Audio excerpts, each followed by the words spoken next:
Bienvenue à ce premier numéro de Voir c'est croire, votre magazine qui vous fait découvrir l'agriculture africaine autrement à travers des parcours réussis de jeunes entrepreneurs agricoles sur le continent. Dans ce numéro, nous allons vous conduire au Bénin, à la rencontre de Roland qui, après le lycée, s'est lancé dans l'entrepreneuriat agricole malgré la réticence de ses parents. En Côte d'Ivoire, pour découvrir le parcours de Olassé qui a abandonné la faculté de médecine pour entreprendre dans le maraîchage biologique. Au Burkina Faso, où Richard rêve de devenir le roi de la volaille. Et en fin d'émission, ne manquez pas cet entretien exclusif avec Paul Tariam Ilbodo, président directeur général de la Société agro-pastorale et de services SAPAS. C'est parti, direction Sakété au Bénin.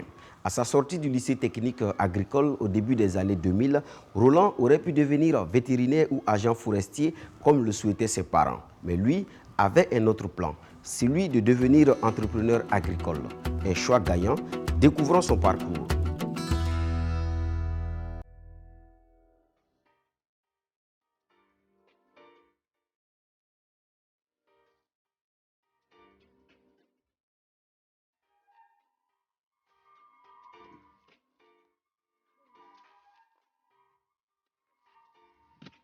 J'ai choisi d'aller à la terre parce que tout d'abord, moi j'ai suivi une formation spéciale sur l'auto-emploi. Et secondo, depuis que j'ai annoncé à mes parents qu'après le lycée, je vais m'installer, devenir agriculteur, ils n'étaient pas du tout d'accord. Donc ce qui a fait que c'était devenu un défi pour moi. Ils ne m'ont même pas cédé une portion de terre. Donc je suis parti d'un terrain d'autrui pour me retrouver aujourd'hui sur plus de 13 hectares de ma propriété. Je me suis jeté dedans comme ça. Mais j'avais confiance à deux moyens. J'avais ma tête et la force physique.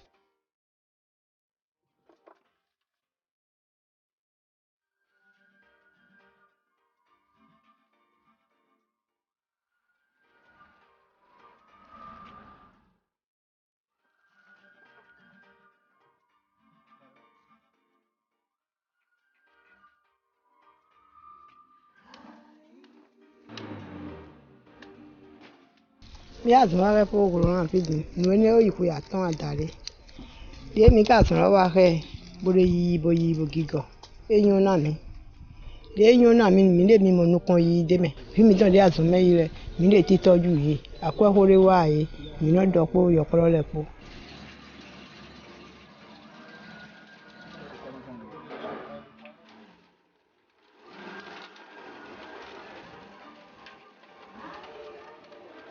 Roland et moi, on était de très bons amis depuis près de 15 ans. Nous nous débrouillons ensemble au début quand on avait fini les écoles. Mais il s'est fait qu'en année 2006-2007, l'État a lancé un concours de recrutement dans la fonction publique et qui les 100% des collègues qui avaient quitté l'école, étaient sortis de l'école, étaient prêts à y aller. Quand M. Roland a dit qu'il ne passait pas, qu'il n'ira pas. Mais on était tous étonnés parce qu'on se demandait sur quoi il comptait.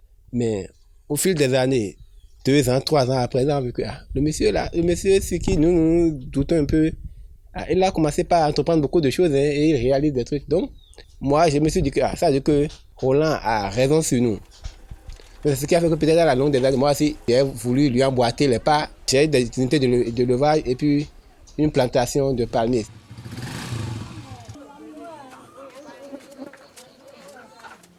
Je suis certain que si j'étais un fonctionnaire, tout ce que j'ai aujourd'hui là, je n'aurais même pas un dixième.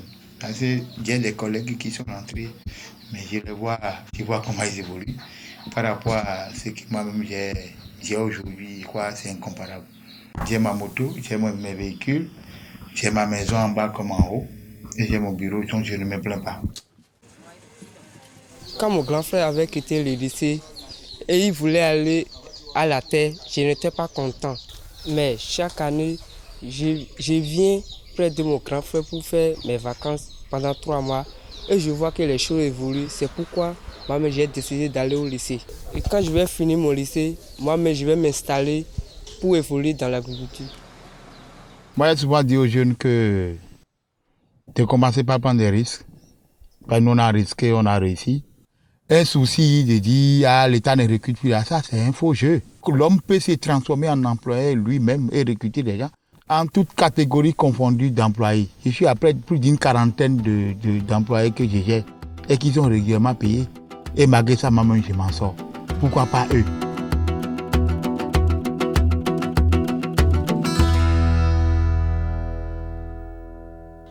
Côte d'Ivoire, Olassé aurait pu devenir médecin et réaliser ainsi le rêve de sa mère.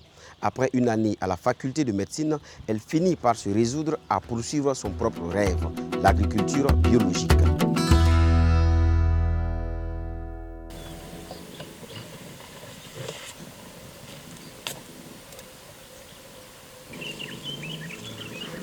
Attends.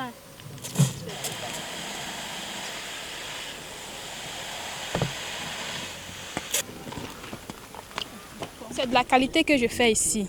Je produis des cultures bio. Je mets sur le marché d'Agni-Bleu-Cros des produits sains. Les insecticides, l'engrais, c'est à partir de toutes les plantes qui m'entourent, notamment les feuilles de nîmes, papaye, feuilles de citron. Il y a aussi l'ail que j'utilise pour faire mes insecticides. Donc ceux qui ont la chance de manger mes choux, de manger tout ce que je produis, sont rassurés parce qu'ils mangeront sain.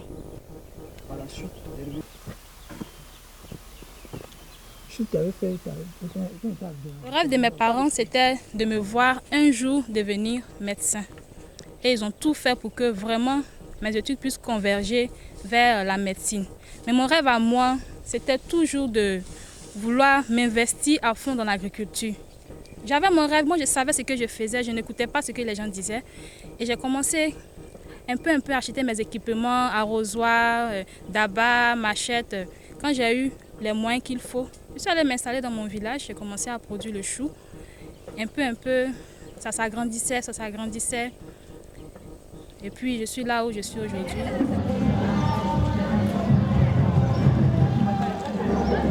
Quand elle a eu son bac, on avait voulu qu'elle fasse la médecine. Parce que son papa même, c'est un malade. Donc pour lui, il doit avoir un médecin auprès de lui. Donc elle-même, elle a dit que non, que moi je vais faire l'agriculture. On a dit bon, c'est ce qu'elle a choisi. Aujourd'hui, je ne regrette pas qu'elle nous désobéit. Je suis très contente. Au contraire, je l'encourage. Je dis vraiment, il faut aller encore devant. Il faut faire encore mieux que ce que tu es en train de faire. Elle m'a dit, maman, je vais construire ta maison. Et vraiment, ça m'a marqué beaucoup. Et on a commencé ensemble. La maison est presque terminée. Donc vraiment, je suis très contente.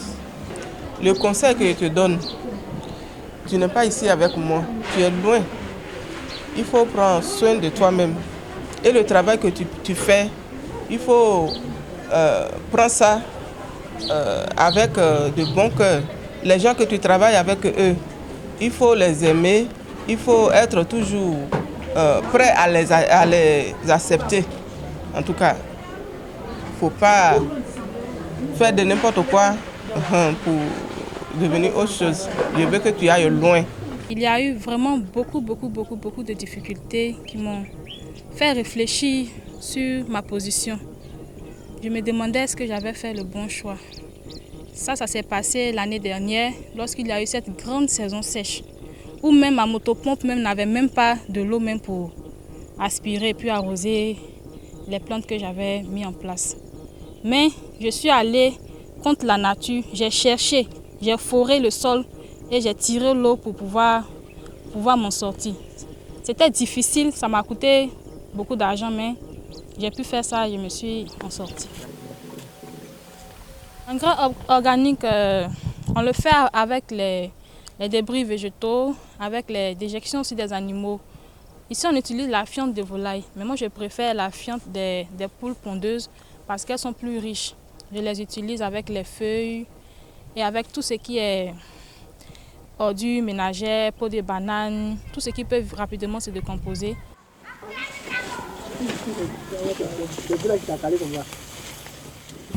Pour influencer les autres producteurs à faire comme moi, c'est pas mon résultat parce que en milieu rural, c'est ce qu'on voit qu'on peut copier. Donc c'est vrai, les paysans me regardent, ils se disent que bon, je perds un peu mon temps en faisant ces choses-là. Mais ils ont vu quand même à travers ma production qu'il y avait une très grande différence entre eux et moi. Non seulement j'ai fait moins de dépenses parce que j'ai utilisé tout ce qui était autour de moi, je n'ai pas dépensé grand chose contrairement à eux. Donc au niveau des dépenses, eux-mêmes ils ont vu que j'ai gagné un peu plus que Et la production aussi a été vraiment satisfaisante. Ils ont eux-mêmes cherché à apprendre comment faire ceci, comment faire cela. Dieu merci, je suis avec eux et mon exploitation sert d'école pour eux. Ils apprennent et j'espère qu'ils vont suivre le bon modèle, c'est tout.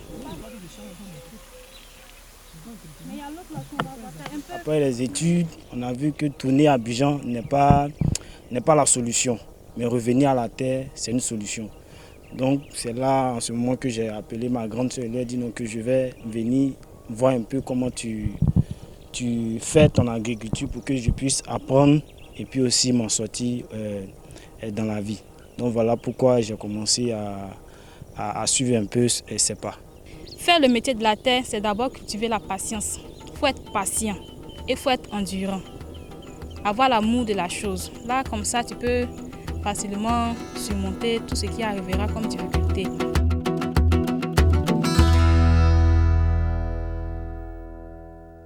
C'est l'histoire d'un passe-temps qui commence à rapporter gros.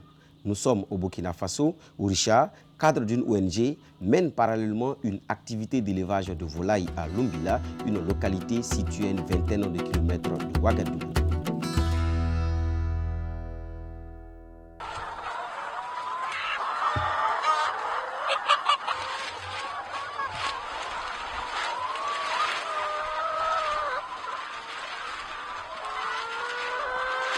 Au niveau de la ferme, nous avons deux poulaillers, deux bâtiments. Nous avons ce bâtiment-là, là où nous sommes arrêtés, qui est un grand bâtiment pour l'élevage des pondeuses. Nous avons également un autre bâtiment à côté, qui est également un bâtiment de volailles, mais ça c'est d'autres espèces qui sont à ce niveau. Nous avons à ce niveau des oies, des pigeons de race, des dindons de race, d'autres poules de race. La première motivation, c'est surtout la passion de l'élevage. Voilà, et je l'ai commencé d'abord à la maison, voilà, et avec les quelques effectifs que j'avais à la maison. C'est là que j'ai maîtrisé véritablement le cycle de production. Voilà. Et en plus de ça aussi, il faut dire que sur le plan économique, l'élevage se porte très bien. Et lorsque on investit là-dedans, il y a de fortes chances effectivement qu'on puisse vendre.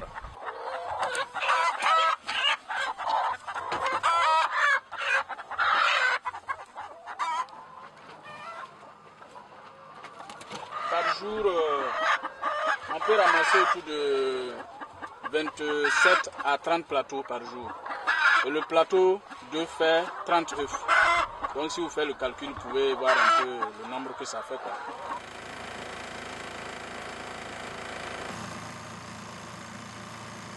C'est l'aliment qui est la dépense la plus élevée. Voilà. Donc le fait de produire sur place son aliment, ça réduit en fait le coût d'achat. Et en plus de cela, vous êtes certain de la qualité de votre aliment. Donc ici nous avons un moulin, un broyeur polyvalent. Et ici c'est le mélangeur. Donc les deux fonctionnent avec le même moteur. Nous avons payé également un tricycle qui nous permet de nous ravitailler dans tous les ingrédients que nous utilisons pour faire la fabrication d'aliment. Parmi les agriculteurs que nous encadrons, nous suivons, en tout cas c'est un exemple. C'est un exemple vraiment à suivre et nous le citons même pour exemple, vu sa détermination. Et vraiment, il ne lâche pas, il ne nous lâche pas, il nous talonne à tout moment. Et puis bon, il est vraiment rigoureux dans tout ce qu'il fait et je crois que ça paye. Je l'encourage beaucoup parce que c'est sa passion. Il aime beaucoup faire ça. Sinon, c'est pas facile faire ça avec du travail. C'est vraiment compliqué. Mais il aime ça beaucoup. Donc, il arrive à s'en sortir.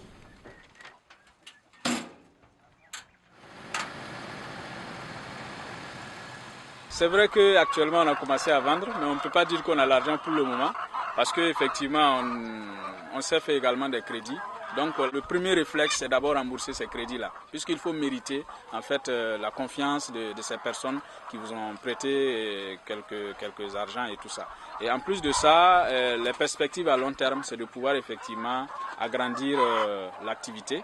Voilà, j'envisage effectivement d'ici la fin de l'année là, installer un autre poulailler pour la production de pondeuses. Parce que ma clientèle aujourd'hui, je n'arrive pas à satisfaire ne serait-ce que le tiers de la demande.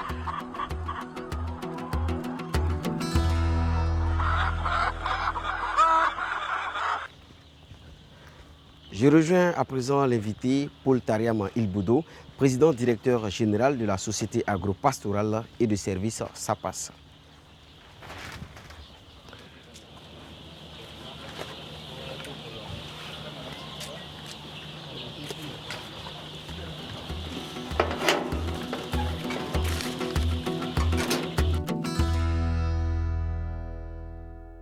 Monsieur Ilboudo, que vous inspirent ces 3 parcours de jeunes entrepreneurs agricoles africains que nous venons de découvrir? Bon, d'abord, ça me conforte dans ma conviction, depuis longtemps établie, que l'agropastoralisme est un aspect très important dans le futur de l'Afrique. Et quand je vois, par exemple, le jeune au Burkina Faso qui élève des poules, alors ça n'a l'air de rien de dire que quelqu'un élève des poules, mais vous avez vu ce qu'il a dit, il fait 27 à 30 plaquettes par jour. La plaquette fait 2200 francs. Si vous faites le calcul rapide, ça vous fait au moins 1 980 000 francs dans le mois. Prenez les 2 tiers pour ces charges, il reste un bénéfice net de 660 000. Vous ne pensez pas qu'on peut vivre dignement avec ça? Voilà. Alors, là, le monsieur au niveau du Bénin, vous voyez, il a eu l'opposition de sa famille, tous ses camarades étaient dubitatifs, mais voilà un entrepreneur agricole établi, mieux, qui vit de son travail, mais qui engage 40 personnes. Donc, il crée de l'emploi et il se crée un emploi décent. Alors, la dame, ses parents voulaient qu'elle devienne médecin. Ça, c'est le rêve des parents. Il faut laisser les enfants rêver eux-mêmes.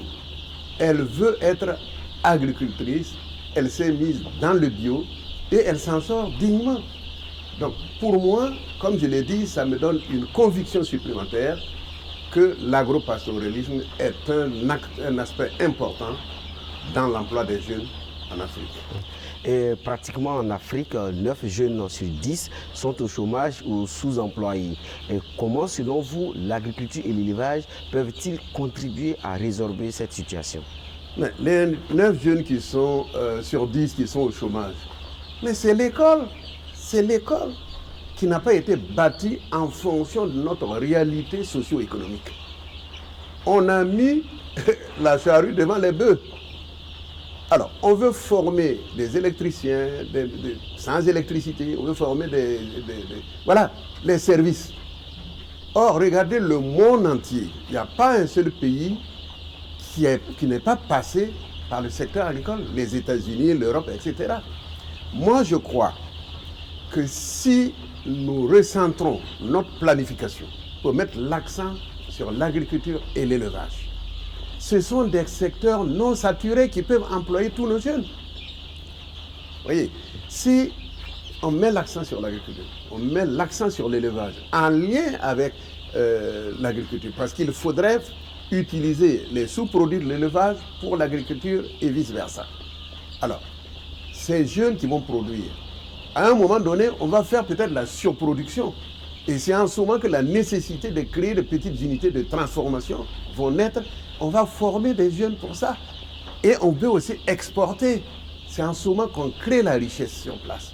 Ce n'est pas avec l'import-export. J'ai beaucoup de considération pour ça, mais nous enrichissons les travailleurs et l'économie d'autres pays à travers l'import-export, pas notre économie.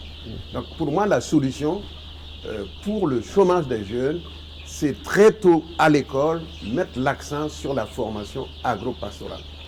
Et justement, vous parlez de formation agro-pastorale. Au niveau de la SAPAS, on a vu que vous formez des adolescents au métier de l'agro-pastoralisme. Pourquoi ce choix? Alors, tout part de ma conviction. Ça part de ma conviction qu'il faut mettre l'accent sur l'agriculture et l'élevage pour nous en sortir. Or, même à ce niveau-là, regardez ce que l'État a fait. L'État a formé des docteurs en agriculture, en élevage. à former des techniciens supérieurs, des ingénieurs, des techniciens, mais a oublié de former l'ouvrier agricole qui continue de produire comme il y a 100 ans, comme il y a 200 ans. Ça ne peut pas marcher. Il faut que l'ouvrier agricole soit formé. L'élevage, c'est un métier et il faut l'apprendre. Si nous voulons continuer d'élever comme nos ancêtres, ben on n'ira pas loin. Est-ce que vous voyez? Ce jeune que nous avons vu dans le film, qui élève 1000 poules, s'il n'a pas un minimum de formation, ben les 1000 poules vont partir. Est-ce que vous voyez? Alors c'est convaincu de ça que je veux, moi, joindre ma conviction à la pratique sociale en créant cette école.